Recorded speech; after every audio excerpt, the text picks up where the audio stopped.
What's happening, Hardscapers? Today we're going to talk about how to price retaining walls. Let's get into this.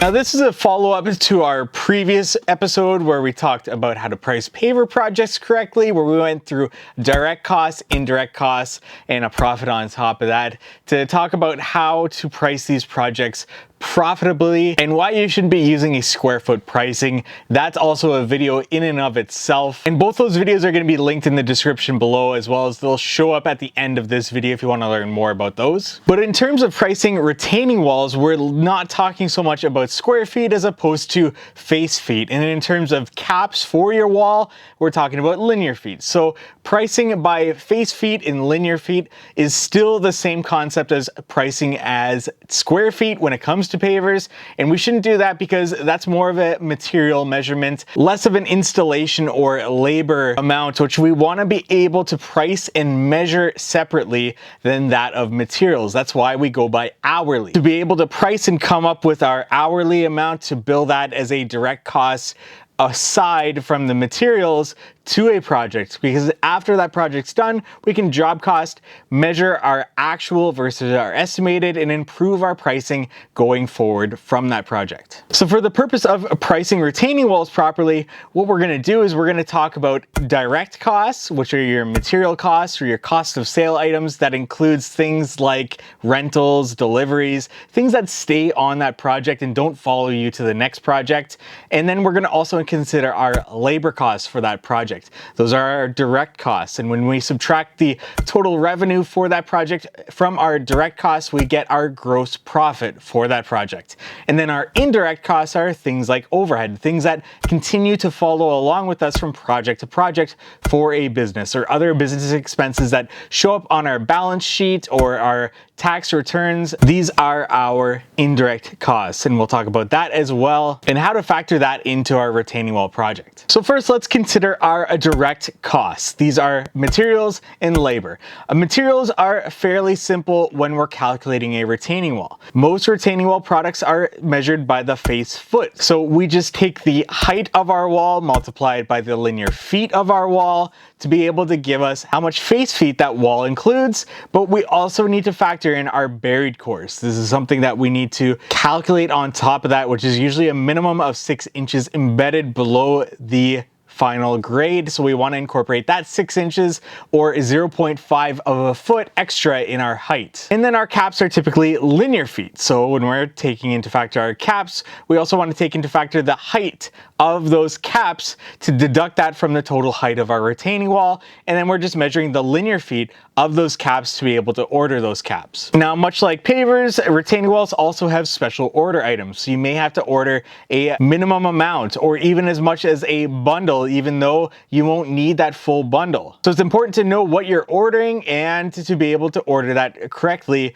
based on how it's sold. Now, in addition to that, for a retaining wall, we need to also incorporate more materials than just the retaining wall product.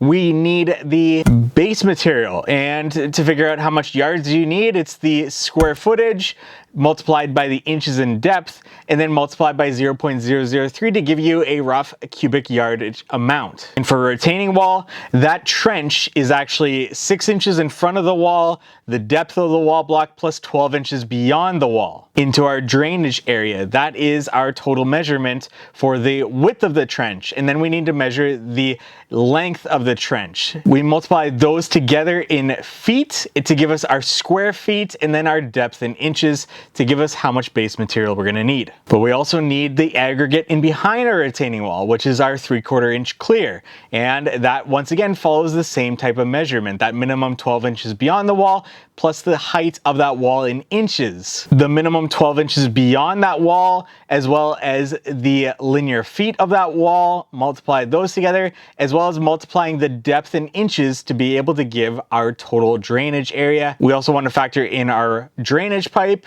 and our geotextile, as well as any geogrid if that's necessary, and adhesive for our retaining wall caps. And then finally our topsoil and any other seed or sod that gets involved with this project. Those are our materials, and then we want to incorporate any delivery fees and disposal of the soil that comes out. We run bins in our business, so that is actually added to this, and any rental equipment as well. All of these are cost of sale items. They stay on the project. They don't follow you from project to project.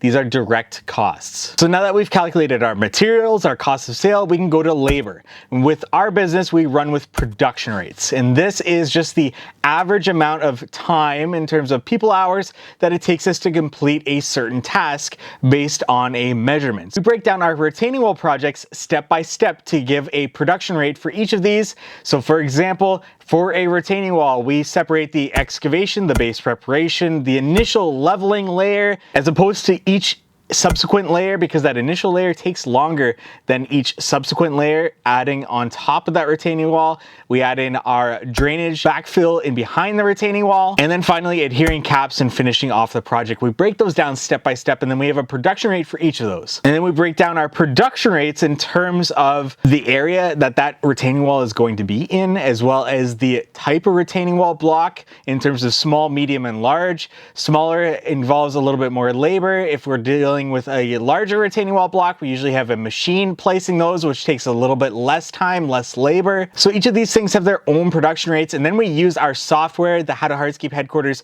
to track our clock in and clock out of each of these production rates to give us an average of what it's going to take us to complete each of these steps. These are our production rates now. So for example, if it takes us 1 hour to lay our initial course 10 linear feet, that is our production rate, and then we could say, okay, this project is going to be a 100 linear feet of leveling that initial layer. So if 10 linear feet takes us 1 hour, 100 linear feet is going to take us 10 hours to do. And we continue that through all of our production rates to give us the total amount of people hours it's going to take us. And then we take however many people are going to be placed on that project and divide those people hours amongst our employees. And then we multiply it against their salary or their hourly, whatever it is. And that is our labor costs. Now we may want to also add in some extra markup to our labor costs to account for things like payroll taxes, things like workers' compensation. All of these things need to be added in there, and those are our direct costs. We've calculated now our materials, our cost of sale items, and our labor. When we deduct these from our total revenue, that gives us our gross profit. Now to factor in our net profit, we need to factor in our indirect costs. Those are overhead expenses, and overhead expenses are things like equipment costs and tools and our marketing budget and professional fees for lawyers, accountants, whatever that might look like in your business. Basically everything that sticks for your business or goes to the next project and doesn't remain on the previous project. All of these things need to be added up for the year and accounted for, and then we need to add those onto a project. But you don't want to add up the entire yearly amount and add them onto one single project. The way we do this is we calculate however many hours we have in a season to make back these overhead expenses, and then we take our total amount of hours for a project, we divide those, it gives us a percentage, and then we take that percentage from our overhead expenses and apply it to that project. For example, if we have 1,000 hours to make back all of our overhead expenses in a season, and a project is going to take us 100 hours, that's 100 divided by 1,000, which is 10%. That means 10% of our season is on that one single project. So we need to take 10% of our overhead expenses and apply it to that single project. And that's where creating a budget is going to help you. We do that with the How to Hardscape headquarters software. If you want to learn more about that or book a demo, link is in the description below. Okay, so now we've got our direct costs. We also want to add in any admin staff that are not producing labor in the field into our overhead expenses, as well as the owner's salary themselves. That needs to be added in as a cost to the business. You need to be taking his salary,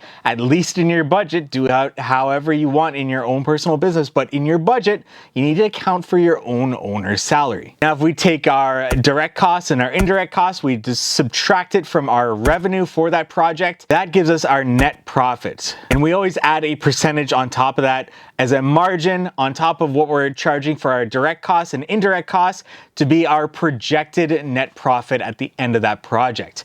Once we have all of these, we have our subtotal for that project. That's direct costs, indirect costs plus our profit margin, and that gives us our subtotal. We can add our sales tax or whatever we need to on top of that to give our total to our client. And that is how we create a price for a retaining wall project. It doesn't help to compare against others that are not in the same market as yours. For example, if you ask somebody elsewhere that has a full year to make up their overhead expenses, as opposed to somebody who has only 8 months to make up their entire overhead expenses, you're gonna be in different markets, you're gonna be charging differently, as well as materials could be different. The entire market could be completely different with more competition. So don't compare yourselves to others in different markets.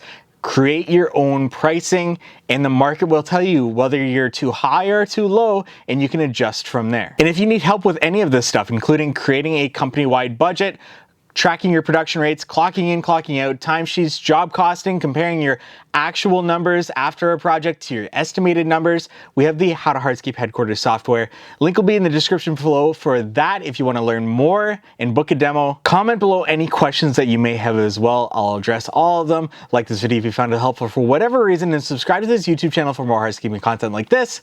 Thank you so much for watching.